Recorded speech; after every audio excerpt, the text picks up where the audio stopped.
Hello everyone, welcome to our YouTube channel Destiny Commerce Academy. आज जो हम करने वाले हैं वो अपना टॉपिक रहेगा बिजनेस इन्वायरमेंट इन हरियाणा। क्या रहेगा? बिजनेस इन्वायरमेंट इन हरियाणा। ये एक अपनी अलग से यूनिट है, तो उसके रिगार्डिंग हम पढ़ेंगे। ठीक है, तो आज का जो अपना पहला टॉपिक है वो है नेचर ऑफ हरियाणा, कि हरियाणा की इकोनॉमी का क्या नेचर है। आपको पता है कि टोटल जो एरिया है हरियाणा का 44,212 वर्ग किलोमीटर है, और यहाँ पर इंडिया की जो पॉपुलेशन है उसका जो एरिया है ये 44,212, ये इंडिया के जो टोटल साइज़ है उसका 1.4% है। यहाँ पर टोटल एरिया हरियाणा के पास है इंडिया में। मान लें कि इंडिया में 100% है, तो उसका कितना सिर्फ और सिर्फ 1.4% किसके पास है? हरियाणा के पास है। ये आपको ध्यान रखना है। हरियाणा जो है ये नॉर्थ इंडिया के अंदर आता है। इसके अलावा हरियाणा को पंजाब से अलग किया गया था 1966 में। 1 नवंबर 1966 को हम हरियाणा दिवस भी मनाते हैं। किस बेस पर सर? भाषा के आधार पर। किसके आधार पर किया गया था? लैंग्वेजिस्टिक बेस पर, यानी कि लैंग्वेज के बेस पर हरियाणा को पंजाब से अलग किया गया था। तो इसके पास टोटल एरिया कितना है कंट्री का? 1.34 हम बोल सकते। परसेंटेज में अगर मैं बात करता हूँ तो ठीक है, कि इसके पास आप बोल सकते हो टोटल एरिया। अगर मान लें पॉपुलेशन जो दे रखी टोटल कितनी है? 2.1%। कितनी दे रखी है? 2.1% के अकॉर्डिंग हम बात कर सकते हैं।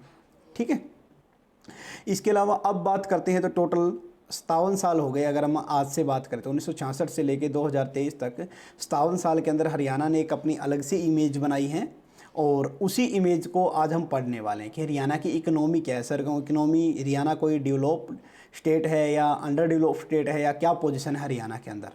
तो हरियाणा एक जो है प्रोग्रेसिव स्टेट है। यहाँ पर कैपिटा इनकम जो पूरे इंडिया की अंदर 28 तो स्टेट है इंडिया के अंदर, और 8 यूनियन टेरिटरी हैं। तो 28 के अंदर हम 3rd नंबर पे आते हैं। कितने नंबर पे आते हैं? 3rd रैंक पे आते हैं per capita income. Per capita income का मतलब होता है कि प्रति व्यक्ति आय कितनी है। ठीक है ना? तो गोवा और सिक्किम के बाद हम कहाँ पर आते हैं? हरियाणा 3रे नंबर पर यहाँ पर आता है। सबसे पहले हरियाणा में, पूरे इंडिया के अंदर सबसे पहले हरियाणा ही वो प्रदेश है जहाँ पर गांव-गांव तक बिजली पहुँचाई गई थी। कहाँ तक पहुँचाई गई थी? गांव-गांव तक बिजली पहुँचाई गई थी ना। इलेक्ट्रिसिटी, रोड बनाने में, ड्रिंकिंग वाटर में हरियाणा सबसे टॉप मोस्ट रहा है। पंजाब के साथ अगर हरियाणा को मिला दो तो इसको बोलते हैं ग्रेन बोल। क्या बोलते हैं? ग्रेन बोल, यानी कि धान का कटोरा या अनाज का कटोरा हम बोल सकते हैं। हरियाणा जो है वीट का प्रोडक्शन में 2nd है, राइस के प्रोडक्शन में 3rd नंबर पर रखता है पूरे इंडिया के अंदर जो स्थान है आपका। और हरियाणा का जो बासमती चावल है ना, वो सबसे फेमस है, जिसका हम एक्सपोर्ट भी करते हैं। इसके अलावा हरियाणा जो है मैन्युफैक्चरिंग के इंडस्ट्री के एरिया में भी क्रेन है, पैसेंजर कार है। कार का तो आपको पता ही है, गुरुग्राम के अंदर, पहले गुड़गांव बोलते थे, गुरुग्राम के अंदर हब है इसका मारुति का, और अदर कारों का भी है। ट्रैक्टर है, साइंटिफिक इंस्ट्रूमेंट है, वो सारे के सारे, मोटरसाइकिल वगैरह सब हरियाणा के अंदर। कहने का मतलब इंडस्ट्रियलाइजेशन हरियाणा में टॉप मोस्ट पे है। गुड़गांव बोल लो या गुरुग्राम बोल लो, वो तो क्या है, एक मेट्रोपोलिस आपका सिटी है आप बोल सकते हैं, इनके फाइनेंशियल हब है। गुड़गांव क्या है? हमारा फाइनेंशियल हब है हरियाणा का। ठीक है, इंडिया का फाइनेंशियल हब क्या है? मुंबई है, जबकि हरियाणा का फाइनेंशियल हब क्या है? गुरुग्राम है। और आईटी सेक्टर के अंदर लगा लो, या फिर बिजनेस प्रोसेस आउटसोर्सिंग, यानी कि एक्सपोर्ट के अंदर भी हब है हरियाणा, गुड़गांव हरियाणा के अंदर। इसके अलावा जो अपना नेशनल हाईवे की बात करते हैं तो कुंडली, मानेसर, पलवल, ठीक है, या फिर दिल्ली मुंबई इंडस्ट्रियल कॉरिडोर, या अमृतसर कोलकाता इंडस्ट्रियल कॉरिडोर, ये क्या है? मेन इंडस्ट्रियलाइजेशन के सोर्स है। कहने का मतलब नेशनल हाईवे का हरियाणा के अंदर जालसा बिछा हुआ है, और इसी के कारण किसी इंडस्ट्री की ग्रोथ होती है। अगर हम बात करें तो हरियाणा के अंदर जो बाउंड्री लगती है पंजाब की, हिमाचल प्रदेश की, राजस्थान की, उत्तराखंड की और उत्तर प्रदेश की बाउंड्री लगती है। सबसे ज़्यादा राजस्थान की बाउंड्री हमें लगती है। तो हरियाणा जीके की अपनी वीडियो पड़ी हुई है यूट्यूब चैनल पर ही, तो आप वहाँ से देख सकते हो हरियाणा के बारे में। अगर और ज़्यादा जानना है तो आपको पता है कि हरियाणा का जो मैप है उसमें दिल्ली जो है, दिल्ली को 3 तरफ से हरियाणा ने कवर कर रखा है, और एक तरफ से यूपी ने, उत्तर प्रदेश जो नोएडा वाला एरिया हो गया। ठीक है, तो ये ध्यान रखना आपका। टोटल जो चंडीगढ़ है वो हरियाणा की कैपिटल है, पंजाब की भी चंडीगढ़ कैपिटल है, और हरियाणा की भी कैपिटल मतलब राजधानी होगी। टोटल जो है 22 एडमिनिस्ट्रेटिव डिस्ट्रिक्ट हैं, 72 सब डिवीज़न है, 93 तहसील टाउन ये, और टोटल विलेज कितने? 6,841 टोटल विलेज हैं। लेकिन ग्राम पंचायत अगर देखो, मैंने अलग से और लिखा है थोड़ा अपडेटेड डेटा, तो यहाँ पर देखिए ग्राम पंचायतें हैं वो है 6,212, जबकि विलेज कितने हैं? 6,841 41। मतलब कुछ विलेज ऐसे हैं जहाँ पर आप ये मान लो कि सिर्फ हम बोलते हैं हरियाणवी में कि टिब्बे टिब्बे है भाई, जहाँ पर रेत ही रेत है, बालू के ढेर ही ढेर हैं, जहाँ पर नाम तो हैं लेकिन अभी तक वहाँ पर कोई ग्राम पंचायत नहीं है। 6212 ही है टोटल ग्राम पंचायत। तो पॉपुलेशन करीब करीब 3 करोड़ अपनी हो चुकी है। और 2011 के, चूँकि जो भी हम डेटा पढ़ेंगे देखो सेंसक्स के अकॉर्डिंग ऑथेंटिक डेटा पढ़ते हैं 2011। अब जो आना था वो 2021 में होनी थी, लेकिन आप सभी को पता है कि कोविड के कारण ये नहीं हो पाई। तो अभी इन फ्यूचर शायद 23 में 24 में कर भी ले, ठीक है, तब आएगा तो उसके रिगार्डिंग। तो सारा डेटा हम इसके रिगार्डिंग रखेंगे। कुछ जो इंपॉर्टेंट है उसको हम आपका लेटेस्ट डेटा भी करवा दूंगा इस लेसन में या फिर अगले लेसन में, ठीक है, 2022-23 के अकॉर्डिंग वो भी कर लेंगे। तो कितने एरिया है इंडिया हरियाणा के पास? 44,212 स्क्वायर किलोमीटर है, ठीक है, ये भी जान रखें। इंडिया के अंदर हम बोल सकते हैं कि जो ये इन्वेस्टमेंट पर कैपिटा इनकम है या इंडस्ट्री है, इन्वेस्टमेंट है, रोड वगैरह है, बैंकिंग फैसिलिटी है, एजुकेशन फैसिलिटी है, सारी की सारी टॉप मोस्ट रही है। और इसको अगर मैं टेबल की हेल्प से समझूं कि इंडिया के अंदर और हरियाणा के अंदर एक कंपैरिजन कर लें तो और भी अच्छी बात हो जाएगी। देखिए सबसे पहले बात करते हैं हरियाणा एट ए ग्लांस, एक नज़र में देखते हैं हरियाणा के रिगार्डिंग। तो जो एरिया है 2012-13 के रिगार्डिंग वाले 2011 की पॉपुलेशन के अकॉर्डिंग 44,212 है, ठीक है। और जबकि इंडिया का कितना है 32.87 लाख स्क्वायर किलोमीटर है, यानी कि करीब करीब 1.34% इसका हो गया, ठीक है। ये इसके अलावा पॉपुलेशन की बात करते हैं तो इसमें कितनी थी 2.5 करोड़ के आसपास, जो अब तो शायद 3.5 करोड़ के आसपास हो गई होगी। और टोटल 121 थी, तो इंडिया की अभी कितना हो जाएगा आपका 130 के आसपास होगी, ठीक है। इसके अलावा अगर हम बात करते हैं कि पॉपुलेशन डेंसिटी का मतलब होता है पर स्क्वायर किलोमीटर। भाई 1 स्क्वायर किलोमीटर ये हो गया, इसके अंदर कितने लोग रहते हैं। ऑब्वियसली बात है सर, कम लोग रहेंगे तो अच्छे से रहेंगे, ज़्यादा लोग रहेंगे तो वही बात है ना, भीड़ी जगह में, है ना। तो वो ज़्यादा लोग रहेंगे तो पॉपुलेशन डेंसिटी ज़्यादा, तो ज़्यादा होती तो खतरनाक होता है, ठीक है। तो यानी कि इंडिया के अंदर तो 382 रहते हैं, जबकि हरियाणा के अंदर यानी कि पॉपुलेशन डेंसिटी ज़्यादा है। यहाँ पर ये ध्यान रखना। सेक्स रेशो मेल फीमेल का हरियाणा के अंदर कम है, और जैसे इंडिया के अंदर 943 है। अभी हरियाणा के अंदर जो बेटी बचाओ बेटी पढ़ाओ अभियान के बाद 920 हो गया। अब कितना हो गया है 920, अब बढ़ गया, लेटेस्ट डेटा है ये 920 का। लिटरेसी रेस जो है इधर को हमेशा हरियाणा में, क्योंकि हरियाणा डेवलप्ड स्टेट है तो लिटरेसी रेट ज़्यादा है, बर्थ रेट भी ज़्यादा है, डेथ रेट कम होना चाहिए, ठीक है। ये आगे हम पढ़ेंगे इसी टॉपिक में। या इन्फेंट मोर्टेलिटी रेशियो, यानी कि हम बोल सकते हैं नवजात शिशु की अगर 1 साल तक की हम बात करते हैं बच्चे की, तो उसकी रिगार्डिंग डेथ रेट के बारे में बात किया गया है, वो कम होनी चाहिए। जबकि इंडिया में 40 ही लोग मरते हैं 1000 के ऊपर, जबकि हरियाणा में 41 मरते हैं, तो ज़्यादा है। पॉपुलेशन गाँव के अंदर इंडिया में ज़्यादा रहती है, बल्कि हरियाणा में तो है, हरियाणा में ज़्यादा, लेकिन इंडिया से फिर भी एज कम्पेयर कम है। फिर पर कैपिटा इनकम की बात करते हैं तो हरियाणा की ज़्यादा है, क्योंकि हम बोल सकते हैं कि ये डेवलप स्टेट है। इसी तरह जीडीपी का हिस्सा जो हरियाणा में वो भी ज़्यादा आता है, और एनडीपी इसके रिगार्डिंग बात करते हैं। और जो ये नीचे दिया गया है टेबल के नीचे, हर टेबल के नीचे कुछ न कुछ आपको दिया गया है, निष्कर्ष बोल सकते हो, कंक्लूजन बोल सकते हो। इसमें यही बोला गया है कि हरियाणा की जो इकोनॉमिक ग्रोथ बात करते हैं, देखो एक होती है इकोनॉमिक ग्रोथ, इकोनॉमिक डेवलपमेंट, और एक वर्ड यूज करते हैं सोशल डेवलपमेंट।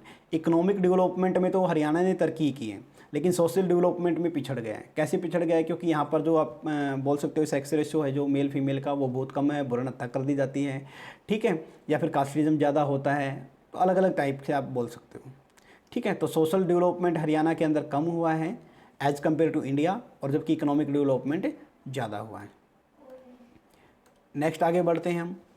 इसके बाद दिया गया है मेन डिस्टिंक्स या डिफरेंस दिया गया है इकोनॉमिक ग्रोथ और इकोनॉमिक डेवलपमेंट। पहली बात आपको बता दूं कि इकोनॉमिक जो डेवलपमेंट वर्ड है वो वाइडर है। क्या है ये? वाइडर शब्द है, यानी कि डेवलपमेंट के अंदर ग्रोथ आ जाती है। नॉर्मली ग्रोथ जो है ये फिजिकल एस्पेक्ट होता है। क्या होता है? फिजिकल एस्पेक्ट, जिसको कैलकुलेट करते हैं नॉर्मली, यानी कि आप बोल सकते हो सर ये क्वान्टिटेटिव होता है। क्या होता है? क्वान्टिटेटिव होता है। जबकि डेवलपमेंट का मतलब होता है ओवरऑल ग्रोथ। क्या होती है? ओवरऑल, ठीक है, ओवरऑल ग्रोथ के बारे में बात करते हैं, यानी कि ग्रोथ इसका एक पार्ट है, किसका? डेवलपमेंट का। Development wider term. जैसे कि अगर हम इसको डिफरेंस देखें, सबसे पहले नैरो इकोनॉमिक कंसेप्ट, ये नैरो है, ये वाइडर है। क्यों वाइडर है? क्योंकि सर डेवलपमेंट के अंदर ही क्या हो जाता है? ग्रोथ इंक्लूड कर लेते हैं। डेवलपमेंट के अंदर क्या करते हैं? Growth include. तो ग्रोथ क्या होती है सर? ग्रोथ का मतलब होता है रियल पर कैपिटा इनकम का बढ़ना, या फिर कंट्री या इकोनॉमी, हरियाणा की इकोनॉमी हो गया, कहीं भी इकोनॉमी में गुड्स एंड सर्विस अवेलेबल होनी चाहिए, ठीक है। जबकि ब्रॉड कंसेप्ट क्या कहलाता है? Economic welfare. जब इकोनॉमिक वेलफेयर की बात करता हूँ तो इसके अंदर per capita income, goods and service का फ्लो वगैरह सब कुछ ऑटोमेटिक ही इंक्लूड हो जाता है।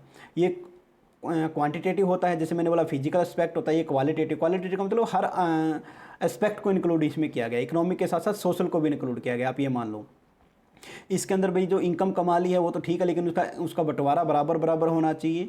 Growth with justice, growth with justice का मतलब होता है भी ऐसा नहीं कि सिर्फ एक तबका ही ग्रोथ करता रहे जबकि पिछड़े वर्ग को या बिलो द पॉवर्टी लाइन जो रहते हैं उनको कंसीडर ना किया जाए, ऐसा नहीं होना चाहिए। कंटिन्यूस चेंज की ग्रोथ के अंदर क्या है, कंटिन्यूस चेंज होते रहते हैं, क्योंकि सेविंग और इन्वेस्टमेंट के ऊपर ये ज़्यादा डिपेंड करती है पर कैपिटा इनकम, तो ये होता रहता है। डिसकंटिन्यूस स्पॉन्टेनियस, अचानक से होता है। इकोनॉमिक डेवलपमेंट क्या होता है, अचानक से आप बोल सकते हो। या फिर डेवलपमेंट इकोनॉमिक के अंदर आप बोल सकते हो चेंज आते रहते हैं, कभी बूम कभी रिसेशन, इस टाइप से चलता रहता है, तो उसके रिगार्डिंग हम बात कर सकते हैं। इसके अलावा ग्रोथ में रिलेटेड विद डेवलप्ड इकोनॉमी की ग्रोथ वाला कंसेप्ट है ना, जो विकसित राष्ट्र होते हैं जैसे अमेरिका हो गया, जापान हो गया, चाइना हो गया, वहाँ पर ये अच्छा रहता है।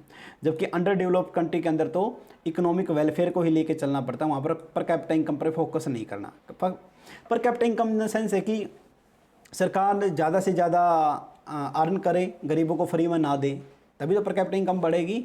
जबकि ये क्या करते हैं अनडेवलप्ड के अंदर, भाई गरीबों को तो देना पड़ता है। तो ये विकसित जैसे इंडिया जैसे नेशन हैं उनके लिए इकोनॉमिक डेवलपमेंट बेटर है और विकसित देशों के लिए इकोनॉमिक ग्रोथ बेटर है।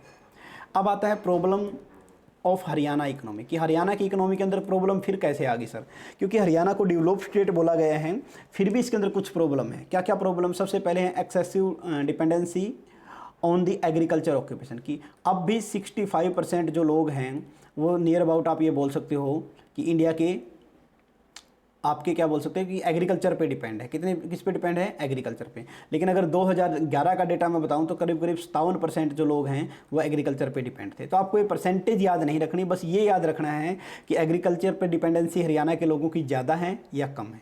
एग्रीकल्चर सेक्टर पर ज़्यादा डिपेंड हैं हम, इंडस्ट्री या सर्विस सेक्टर पर हम कम डिपेंड हैं। ठीक है, ये ध्यान आपको रखना है, हो जाएगा ना। तो ये फिर आता है, जबकि होना क्या चाहिए, किसी भी एरिए को, स्टेट को, देश को अगर डेवलप करना है तो उसके सर्विस सेक्टर पर कमांड ज़्यादा होनी चाहिए, क्योंकि वहाँ पर कॉस्ट कम आती है। फिर आता है रीजनल डिस्पैरिटी। अब इंडिया के आपको पता है कि जितना भी हरियाणा के 1/3 जो है ना वो NCR में आता है। किस में आता है, NCR में। NCR का मतलब क्या होता है, आप बोल सकते हो नेशनल कैपिटल रीजन के बारे में बात करते हैं। किसके बारे में बात करते हैं, नेशनल कैपिटल रीजन के बारे में बात करते हैं। ठीक है, तो दिल्ली NCR हम बोल सकते हैं। तो जो गुड़गांव है, सोनीपत है, पानीपत है, ये आपके दिल्ली से लगते हैं, सटते एरिया हैं, तो इनका विकास ज़्यादा हो रखा है। और जो पिछड़े, जो राजस्थान की साइड बॉर्डर जिसका लगता है, लाइक हो गया मेवात हो गया आपका, ठीक है, महेंद्रगढ़ हो गया, झज्जर हो गया, भिवानी हो गया, तो ये क्या है, ये राजस्थान पे एरिया लगता है, सिरसा हो गया, फतेहाबाद हो गया, तो इनका क्या है, इनका विकास ज़्यादा नहीं हुआ। यानी कि हरियाणा डेवलप्ड नेशन तो है, लेकिन किसी एरिया का विकास हुआ है, किसी का नहीं हुआ। तो ये आप पढ़ लेना पॉइंट। ठीक है, नेक्स्ट वन आता है वीक इंफ्रास्ट्रक्चर। वही बात फिर आ जाती है कि जो रोड, रेलवे, एयरलाइंस या फिर इरिगेशन फैसिलिटी, पब्लिक हेल्थ वगैरह जो आपके दिल्ली के साथ साथ एरिया लगते हैं वहाँ पर ज़्यादा हैं। वहाँ पर एम्स वगैरह की फैसिलिटी भी है, बड़े अच्छे अच्छे हॉस्पिटल हैं। लेकिन जो पिछड़ा एरिया राजस्थान की तरफ है वहाँ पर, मेवात वगैरह में, वहाँ पर क्या है, कम वीक इंफ्रास्ट्रक्चर है, वहाँ पर रोड वगैरह भी नहीं है। फिर आता है पुअर सेक्स रेशो, इनके मेल फीमेल का रेशो जो है इंडिया के एवरेज में हमारा तो बिल्कुल ही कम था, 800 समथिंग था पहले तो, लेकिन अब ये बढ़कर 920 समथिंग हो गया है। तो अब तो सुधर गया है, लेकिन अगर 2011 के अकॉर्डिंग कंपैरिजन करें तो बहुत ही कम है। ठीक है, इसके अलावा चाइल्ड सेक्स रेशो अगर मैं बात करता हूँ, बच्चों के रिगार्डिंग जो 0 से 6 ईयर के थे वो भी हम क्या है, सीरियस है, वो भी क्या है, कम है। नेक्स्ट वन बात करते हैं लो स्टैंडर्ड ऑफ एजुकेशन। एजुकेशन जो है वही पिछड़े, अब जहाँ पर इसकी कमियाँ निकालनी है ना, वहाँ पर आप इसको हरियाणा को 2 पार्ट्स में डिवाइड कर लेना। एक तो जो दिल्ली बेल्ट वाला हो गया वो NCR वाला, और एक आपका जो राजस्थान के बॉर्डर के साइड लगता है वो वाला, बस वहीं से सारे के सारे आपके सोल्व हो जाएंगे। ठीक है ना। तो लो स्टैंडर्ड ऑफ एजुकेशन, ऑब्वियसली बात है सर कि जो चाहे प्रोफेशनल एजुकेशन हो, चाहे टेक्निकल हो, चाहे वोकेशनल हो, ये सारे के सारे आपके दिल्ली NCR के उस बेल्ट पे ज़्यादा हो जाते हैं। जो नूंह मेवात वगैरह है, जहाँ पर मुस्लिम आबादी ज़्यादा है, वहाँ पर क्या एजुकेशन कुछ पढ़ाते ही नहीं है। ठीक है ना, कुछ तो कम वही पढ़ाने की कोशिश करते, क्योंकि जनसंख्या ज़्यादा होती है, बच्चे ज़्यादा होते तो बियर भी नहीं कर सकते इतना खर्चा, तो उसके रिगार्डिंग भी। ठीक है, ये जहाँ पर 29 स्टेट है 28 कर लेना, और ज़्यादा इसमें नहीं है। बैकवर्ड सोशल कस्टम, हाँ रीति रिवाज अपने ज़्यादा माने जाते हैं, क्योंकि कास्टिज्म ज़्यादा चलता है हरियाणा में। क्या चलता है, कास्टिज्म ज़्यादा चलता है। और फिर जो भी रीति रिवाज है वो सारे के सारे हम बोल सकते हो कि ब्लाइंडली फॉलो करते हैं, या आप ऐसे बोल सकते हो कि मेल को ज़्यादा प्रेफरेंस दी जाती है, फीमेल को प्रेफरेंस नहीं दी जाती, या फिर जैसे ही किसी गर्ल का बर्थ होता है तो उसकी भ्रूण हत्या कर दी जाती है। तो इस टाइप के सारे यहाँ पर आ जाएंगे सर, क्योंकि मेल डोमिनेटेड सोसाइटी माना जाता है हरियाणा को। तो ठीक है, तो ये सारा। इसके अलावा हम बात करते हैं हायर फिजिकल डेफिसिट। अब अगर हम बात करें, जैसे हमने बोला कि जो फिजिकल डेफिसिट है, फिजिकल डेफिसिट कब आएगा कि जब गवर्नमेंट के एक्सपेंसेस क्या हो, गवर्नमेंट के एक्सपेंसेस जो है वो ज़्यादा हो और गवर्नमेंट के रिवेन्यू कम हो, यानी कि गवर्नमेंट टैक्स वगैरह से पैसा कम कलेक्ट करी, खर्चा ज़्यादा कर रही है।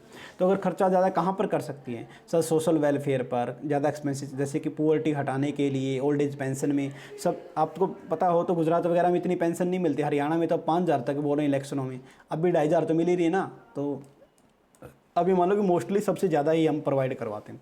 तो इस एक तरफा खर्चे ज़्यादा है, प्रोडक्टिव इनकम नहीं है, प्रोडक्टिव खर्चे नहीं करते हम। इसके बाद आता है वीक गवर्नेंस की। हरियाणा में जैसे सरकार बदलती रहती है तो करप्शन वगैरह के कारण ऐसा हो सकता है, बेईमान राजनेताओं के कारण ऐसा काम किया जा सकता है। या लैक ऑफ मॉडर्न इंटरप्राइज, जो इंटरप्राइज है वो क्या है, ज़्यादा मॉडर्न नहीं है। मॉडर्न इन द सेंस है कि टेक्नोलॉजी का ज़्यादा यूज़ नहीं करते, क्योंकि वो नॉर्मल बात है कि इंडिया के अंदर ही टेक्नोलॉजी हम फ़ॉरेन से अडोप्ट करते हैं, तो हरियाणा के पास तो वैसे ही नहीं है पहले से ही, क्योंकि एग्रीकल्चर प्रधान देश हो गया, तो वहाँ पर इंडस्ट्रियलाइजेशन इतना ज़्यादा सक्सेसफुल नहीं है। लेकिन फिर भी क्या है, टेक्नोलॉजी की कमी के कारण भी हमें नुकसान हो रहा है। टेक्नोलॉजी बैकवर्डनेस वहाँ पर भी आ जाएगा। ठीक है, तो ये दोनों पॉइंट इंटर रिलेटेड हैं, आप तो वहाँ पर भी पढ़ कर सकते हो। और ऊपर इंटरप्रेन्योर वाले में आप ये बोल सकते हैं कि खासकर एजुकेशन नहीं दी जाती कि ओनर बनने के लिए, क्योंकि एजुकेशन सिस्टम अब तो जो नई पॉलिसी आई उसके अकॉर्डिंग तो ठीक है, लेकिन उसको इम्प्लीमेंट होने में भी 2030 तक वो इम्प्लीमेंट होगी। लेकिन अब से तक आज तक जो भी एजुकेशन पॉलिसी बनाई है वो सिर्फ क्या करती है, नौकरी के लिए तैयारी करवाती है, ना कि इंडिविजुअल। तो वहाँ पर एंटरप्रेन्योरशिप स्किल जो है वो ना के बराबर है। तो इसका इफेक्ट तो इंडिया पे भी पड़ेगा। लैक ऑफ नेचुरल रिसोर्स, कि हरियाणा के पास जो नेचुरल रिसोर्स हैं वो अदर स्टेट के मुकाबले बहुत ही कम है। क्योंकि पहली बात तो क्या है कि ये कोई आप बोल सकते हो कि समुंदर नहीं लगता, सी पोर्ट नहीं लगता कहीं भी हरियाणा को, ताकि वहाँ से एक्सपोर्ट इंपोर्ट इजीली किया जा सके। आपको पता है कि जो कॉस्ट होती है एयर की वो ज़्यादा होती है, सी जो समुंदर के रास्ते आप भेजते हो वो कॉस्ट कम होती है। और भी रोज़गार बहुत होते हैं, मछुआरा वगैरह कहीं भी रोज़गार बहुत मिल जाते हैं। तो नेचुरल रिसोर्स की कमी के कारण भी ऐसा होता है। ये ना ही अपने 12 कोई नदियाँ बहती है कि यमुना नदी है वो बस उसी के थ्रू है, वो यूपी में ज़्यादा पोर्शन है उसका। ठीक है, जबकि सतलुज वगैरह है, सरस्वती नदी है वो विलुप्त होगी, जो राजस्थान साइड से हमारी चलती है, पंचकुला से स्टार्ट होकर। हरियाणा जीके में सारा आपने कर भी लिया होगा वहाँ पर। फिर आता है स्लो कैपिटल फॉर्मेशन, कि कैपिटल जो फॉर्मेशन है वो स्लो है। रीजन बस यही होती है कि सेविंग हैबिट नहीं है हरियाणा के लोगों की। ठीक है, वो एक लिमिट का एक काम करने के बाद क्या करते हैं, आराम करना पसंद करते हैं। ठीक है, इगोइस्टिक होते हैं, आप ये बोल सकते हो कि भाई ये 10,000 रुपये की जो मैं इतना पढ़ लूँगा तो मैं नहीं करूँगा। ठीक है, आराम ज़्यादा पसंद करते हैं। यानी कि जैसे हम बोलते हैं कि यूपी बिहार की जो व्यक्ति होते हैं वो ज़्यादा मेहनत करते हैं, क्योंकि उन्होंने गरीबी देखी है, हमने गरीबी नहीं देखी। गरीबी नहीं देखी इन द सेंस है कि हम मेहनत नहीं करते, हम पैसे की वैल्यू नहीं समझते। ठीक है, बस थोड़ा सा कोई किसी अगर ओनर ने कुछ बोल दिया है, भाई आप नौकरी कर रहे हो तो कुछ थोड़ा बहुत अगर बोल दे तो अब बोले इसकी नहीं सुननी है, बस नौकरी वहीं छोड़ देंगे, कोई ज़रूरत नहीं है हमें, खाने को घर पे रोटी है हमारी। ठीक है, इस टाइप का हमारा एटीट्यूड रहता है। वीक पब्लिक सेक्टर यूनिट, अब जो पब्लिक सेक्टर जो सरकारी रोजगार यूनिट वगैरह हरियाणा में लगाई गई है, सरकारी का तो वही हर जगह ही भट्ठा गोल है। तो पब्लिक सेक्टर यूनिट जो है वो क्या है, लॉसेज में चल रही है। और वहाँ के एम्प्लॉयज़ भी है वो भी अच्छा काम नहीं करते, ब्यूरोक्रेट वगैरह वो भी नहीं, करप्शन का ज़्यादा रोल है। तो नक्सल में ये है कि सर हरियाणा की इकोनॉमिक जो प्रॉब्लम हरियाणा स्टेट के अंदर, ठीक है, वो किसी भी इकोनॉमिक डेवलपमेंट में बाधाएं हैं। भाई किसी भी स्टेट का नेशन का डेवलपमेंट करना है तो इन सभी बाधाओं से क्या करना पड़ेगा, उसको उठना ही पड़ेगा।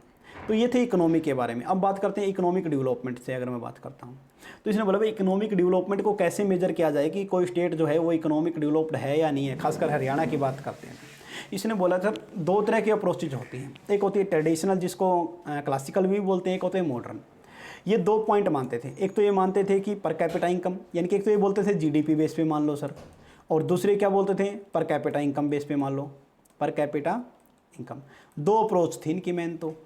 जबकि मॉडर्न वाले क्या बोलते हैं, मॉडर्न बोलते हैं इकोनॉमिक वेलफेयर को लेना सर, पर कैपिटा इनकम या जीडीपी तो इसका एक पार्ट है, यानी कि सोशल वेलफेयर भी करना चाहिए। बस ये इसका मेन डिफरेंस था। आइए पढ़ते हैं। तो सबसे पहले अगर मैं बात करता हूँ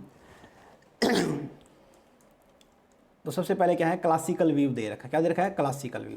वही बात है, 2 पॉइंट में पढ़ेंगे। पहला तो जीडीपी वाला हम बात कर सकते हैं, रियल नेशनल इनकम बोल लो, या इसको समझने के लिए आप जीडीपी बोल दो, ठीक है, या एनडीपी बोल दो। थोड़ा बहुत डिफरेंस है जीडीपी एनडीपी में, ये हम जब माइक्रो इकोनॉमिक्स करेंगे तो वहाँ आपको करवा भी दूंगा, या वीडियो पड़े हुए भी वहाँ से भी देख लेंगे आप। ठीक है, तो क्या दे रखा है इसमें, इसको निकालने का तरीका क्या है, देखो आर का मतलब होता है रियल इनकम, वाई का मतलब होता है monetary income at current price. Current price पर मॉनेटरी इनकम क्या है, इस मॉनेटरी इनकम को ही नेट डोमेस्टिक प्रोडक्ट एनडीपी बोलते हैं। और प्राइस का मतलब प्राइस इंडेक्स लेवल। अच्छा, प्राइस इंडेक्स का मतलब पता क्या होता है भाई, एक टाइम पीरियड के दौरान किसी गुड्स में मान लेके आपने क्या किया, 10 साल पहले 1 लाख रुपए में कोई प्रॉपर्टी खरीदी थी, आज वही प्रॉपर्टी 1 लाख में थोड़ी मिलेगी, तो हो सकता है सर वो प्रॉपर्टी 10 लाख में, तो 10 गुना बढ़ गया ना ये। ठीक है, तो इसका क्या करना, प्राइस इंडेक्स निकालना पड़ेगा। क्या निकालना पड़ेगा, प्राइस, इनका डिफरेंस निकालो सर, डिफरेंस आ गया 9 lakh, divide by base year, ये बेस ईयर हो गया, तो बेस ईयर कर देंगे 1 लाख, तो यानी कि 9 टाइम्स बढ़ गया आपका। तो इसी टाइप से आपको निकालना, क्या निकालना है, बस ये फॉर्मूला दे रखा है निकालने का। ठीक है, तो आप ऐसे कर सकते हैं। ये तो था आपका रियल नेशनल इनकम के बारे में, यानी कि जीडीपी, जीएनपी, एनएनपी, कुछ भी बोल लो आप इसको चाहिए। अब बात करते हैं पर कैपिटा। तो एक इकोनॉमिक्स तो क्या मानते थे, पुराने के भी 2 पार्ट है। एक तो मानते थे कि जीडीपी बेस पर, जिसकी जीडीपी ज़्यादा जीएनपी ज़्यादा या एनडीपी ज़्यादा, वही स्टेट डेवलप है, वरना नहीं है। फिर आगे पर कैपिटा, न बोले नहीं भाई ऐसा नहीं करना चाहिए, जीडीपी को कंसीडर नहीं करना चाहिए, बोला पर कैपिटा यानी कि पर व्यक्ति की इनकम को हम कंसीडर करना चाहिए, उसकी एवरेज को, तभी हम बात बनेगी, तभी हम इकोनॉमिक डेवलपमेंट को अच्छे से मेजर कर पाएंगे। तो पर कैपिटा इनकम को मेजर करने का तरीका क्या होगा सर, एक इकोनॉमी हरियाणा है ना, तो बोलेंगे हरियाणा की इकोनॉमी की टोटल इनकम ले लो और हरियाणा की टोटल पॉपुलेशन ले लो, पर कैपिटा निकल जाएगी। लेकिन ये इसने बोला ये तो मार्केट प्राइस बेस पे है। अगर मैं रियल वर्ड लगाता हूँ ना, जहाँ पर भी आपको रियल शब्द मिल जाए, वो फैक्टर कॉस्ट के बारे में बात करता है। किसके बारे में बात करता है, फैक्टर। फैक्टर का मतलब है कि इनपुट, किसके बारे में बात करता है, इनपुट, आपने किस रेट में लिया था वो, और मार्केट का मतलब मार्केट में क्या रेट चल रहा है वो वाला। तो real economy, real income of economy divide by population size. तो पॉपुलेशन साइज है, देखो पर कैपिटल निकालना है तो डिवाइड बाय पॉपुलेशन साइज ही करना पड़ता है। ये थे ट्रेडिशनल। अब अगर मैं बात करता हूँ मॉडर्न व्यू की, किसके बारे में बात करें, मॉडर्न। मैंने बोला ये इकोनॉमिक डेवलपमेंट का मतलब इनका होता है इकोनॉमिक वेलफेयर, यानी कि पर कैपिटा इनकम या फिर हम बोल सकते हैं एनडीपी, ये इसका एक पार्ट है। तो यानी कि जो मॉडर्न व्यू है वो ज़्यादा ऑथेंटिक है बजाय कि ट्रेडिशनल के। सिंपल बात है। तो ये इसके अंदर क्या क्या हम कंसीडर करते हैं इकोनॉमिक डेवलपमेंट के अंदर, इकोनॉमिक वेलफेयर तो है ही है। इकोनॉमिक वेलफेयर का मतलब होता है वहाँ जो लोग रह रहे हैं उनकी नेसेसिटीज़, बेसिक नीड्स को आप पूरा करते हो ताकि वो सेटिस्फाई हो जाए। ठीक है ना, तो ये आपका इकोनॉमिक वेलफेयर करेगा, यानी कि हर सोसाइटी का मतलब, देखो एक तरफ तो हम ये बोलते हैं कि सर जीडीपी बढ़नी चाहिए, पर कैपिटा इनकम बढ़नी चाहिए, ये बात ठीक है। इसने बोला चलो ठीक है जी, ये भी इकोनॉमिक डेवलपमेंट हमने मान लिया, लेकिन इसके साथ साथ ये भी तो होना चाहिए ना सर, गरीबी कम होनी चाहिए, गरीबी रेखा से लोग जो नीचे हो, या फिर शिक्षा को देनी चाहिए, हेल्थ देनी चाहिए, ठीक है, बराबर का अधिकार होना चाहिए सबका। तो ये भी तो एक पॉइंट है। तो इन दोनों को जोड़ देंगे तो इकोनॉमिक वेलफेयर बन जाएगा। इनकी ये ट्रेडिशनल इकोनॉमिक्स पहले सिर्फ एक ही पॉइंट को कंसीडर करते थे, मतलब क्या होना चाहिए ये ठीक है, लेकिन वही बता ना, गरीबी हटाना, ये हटाना, इसको कोई भी कंसीडर नहीं करता था। जबकि मॉडर्न में इकोनॉमिक डेवलपमेंट का मतलब क्या होता है, पर कैपिटल इनकम बढ़ना, नो डाउट ये तो ज़रूरी है ही है, लेकिन साथ में कमी होना किस चीज़ की सर, इनइक्वालिटी की, पुअर्टी की, और आप बोल सकते हो कि लिटरेसी की, इलिटरेसी मतलब कि अनपढ़ता की, या बीमारियां वगैरह की। तो इसलिए इकोनॉमिक डेवलपमेंट का कंसेप्ट ज़्यादा वाइडर दिया गया है। ठीक है, इसके अलावा अब इकोनॉमिक डेवलपमेंट को अगर मैं कुछ इसके पॉइंट इंडिकेट करते हैं जो इसके अंदर इंक्लूड करते हैं, तो सबसे पहला क्या होता है sir, real per capita income बढ़नी चाहिए, ये हम पहले ही बात कर चुके हैं। फॉर्मूला क्या है, income divide by population size. फिर क्या है, इकोनॉमिक वेलफेयर बढ़ना चाहिए। यहाँ पर इकोनॉमिक वेलफेयर का मतलब होता है कि जो इनकम का डिस्ट्रीब्यूशन है वो इक्वल होना चाहिए, अनइक्वल नहीं होना चाहिए, गरीबी रेखा से हर साल लोगों को ऊपर उठाना चाहिए। फिर आता है इंप्रूवमेंट इन हेल्थ फैसिलिटी, जैसे कि कन्या भ्रूण हत्या उनको रोकना, या जो नवजात शिशु है उनकी डेथ ना होना हम बोल सकते हैं, यानी कि मेडिकल फैसिलिटी प्रोवाइड करवाना। बेटर एजुकेशन फैसिलिटी, देखो ये भी इंक्लूड करते हैं, जबकि पुराने में ये इंक्लूड नहीं करते थे, क्योंकि अगर एजुकेशन देना और वो भी मेल फीमेल दोनों को एक साथ देना, और कोशिश करना कि स्कूलों में, बोलते हैं ना एक स्लोगन आया था, आओ बच्चों स्कूल चलें, इट मीन्स है कि स्कूलों में इनरोलमेंट ज़्यादा। इसलिए सरकार ने क्या कर दिया, सरकार ने ये बोल दिया है कि भाई जो 1 से लेकर 14 साल तक के बच्चे हैं, या आप ये बोल सकते हो उनकी पढ़ाई क्या कर दी, फ्री कर दी। क्या कर दी, फ्री कर रखी है। ठीक है ना, वो किस लिए, ताकि उनकी इनरोलमेंट बढ़े, वो स्कूलों में एडमिशन ज़्यादा से ज़्यादा मिले। फिर आता है judicial use of natural resource. Judicial बोल लो या सस्टेनेबल बोलो, सस्टेनेबल का मतलब होता है, या जुडिशियस का मतलब होता है कि मान लें कि आपके पास ये नेचुरल रिसोर्स है, इन नेचुरल रिसोर्स का इस तरीके से, ऐसा नहीं कि आपके पास ये होगी तो सारे के सारे खत्म कर दो, नहीं, इस तरीके से इनका यूज़ करना है कि भी आपकी नीड भी पूरी हो जाए और आने वाली जनरेशन को भी पता चल जाए कि हाँ इस टाइप के नेचुरल रिसोर्स होते हैं, उसको बोलते हैं जुडिशियस या सस्टेनेबल यूज। कि फ्यूचर वाली जनरेशन को भी ध्यान में रखना, प्रेजेंट प्लस में फ्यूचर जनरेशन को ध्यान में रखकर रिसोर्सों का यूज करना हो सकता है। ठीक है, नेक्स्ट बनाता है फिर फीचर ऑफ इकोनॉमिक डेवलपमेंट, कि इकोनॉमिक डेवलपमेंट की क्या करैक्टरिस्टिक्स हैं, या करैक्टरिस्टिक्स लिख लो या फीचर लिख लो, क्या क्या है। तो सबसे पहले क्या होता है इकोनॉमिक डेवलपमेंट में क्या होना चाहिए सर, रियल इनकम बढ़नी चाहिए स्टेट की, जीडीपी, जीएनपी, एनडीपी ये बढ़नी चाहिए। ठीक है, कैसे, इसका फॉर्मूला क्या था, टोटल स्टेट इनकम, यानी कि हरियाणा की इनकम लिख देंगे, नीचे प्राइस इंडेक्स लिख देंगे। ये पहले भी फॉर्मूला आ चुका है, वहाँ से भी आप कर सकते हो। रियल पर कैपिटल इनकम बढ़ना, आपने देखा हो तो ये दोनों के दोनों ट्रेडिशनल पॉइंट ऑफ व्यू को शो कर रहे हैं। किसको देख रहे हैं, जो भी हम पढ़ के हैं ना ट्रेडिशनल को, उसको इंक्लूड करते हैं सारे के सारे। Total income divide by population, पर कैपिटल निकाल, जहाँ पर कैपिटा वर्ड आ जाना, नीचे टोटल पॉपुलेशन साइज आपको याद रखना है। फिर क्या है, इनकम इनक्वालिटी को कम करना। स्ट्रक्चरल चेंज का मतलब होता है जैसे हम एग्रीकल्चर पे डिपेंड थे पहले, अब क्या सर्विस सेक्टर, इंडस्ट्री सेक्टर पे डिपेंड होना, ये क्या है, स्ट्रक्चरल चेंज हो रहा है। ठीक है, पहले मैनुअल काम करते थे, अब कंप्यूटर की हेल्प से करने लगे, ये क्या है, स्ट्रक्चरल चेंज होना है। यानी कि मोटा मोटे आप बोल सकते हो आधारभूत चेंज को हम बोलते हैं। ग्रोथ करना लॉन्ग पीरियड के लिए, लॉन्ग पीरियड, लॉन्ग टर्म तक के लिए हम ग्रोथ। ठीक है, तो ये ऐसा लॉन्ग टर्म का मतलब क्या, जैसे मान लिया हो सकता है इस साल है ना ज़्यादा अच्छी टाइम पे बारिश हो गई इसलिए प्रोडक्शन ज़्यादा बढ़ गया, तो इसको ग्रोथ नहीं बोलते हैं, बल्कि हम क्या मानेंगे लॉन्ग टर्म के लिए। सर लगातार 5-10 साल अगर ग्रोथ होना तब हम बोलेंगे कि हाँ ये एक्चुअल ग्रोथ है, ये इकोनॉमिक डेवलपमेंट का इंडिकेटर है। हो सकता है एक साल बारिश नहीं हुई, उस साल ग्रोथ क्या होगी, कम, अगले साल बारिश होगी ग्रोथ ज़्यादा, हम बोलेंगे ओहो इकोनॉमिक डेवलपमेंट कर लिया हम तो। लेकिन बोला ऐसा नहीं है, जब तक लॉन्ग टर्म को आप कंसिडर नहीं करोगे तब तक इकोनॉमिक डेवलपमेंट को हम कंसिडर नहीं मानेंगे। तो इकोनॉमिक डेवलपमेंट के लिए क्या है सर, ग्रोथ जो है वो लंबे टाइम तक होनी चाहिए, लगातार होनी चाहिए। ह्यूमन डेवलपमेंट, ह्यूमन डेवलपमेंट मतलब एजुकेशन और हेल्थ पे बात की गई है।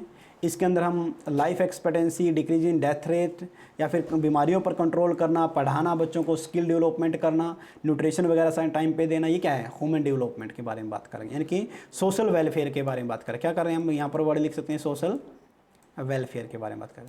फिर तो रिड्यूस इन पुअर्टी, कि पुअर्टी को कम करना, गरीबी रेखा से हर साल हमें क्या करना है, लोगों को ऊपर उठाना है। क्या करना है, लोगों को गरीबी रेखा से ऊपर उठाना है। इसके लिए सरकार क्या करती है, फ्री इलाज करती है गरीबों को, फ्री एजुकेशन देती है। ठीक है, खाने का सामान जो है फ्री डिस्ट्रीब्यूट करती हैं। या अगर आप आगे पॉइंट लिखना चाहो तो लिख सकते हो इंस्टीट्यूशनल डेवलपमेंट। क्या लिख सकते हो, इंस्टीट्यूशनल डेवलपमेंट।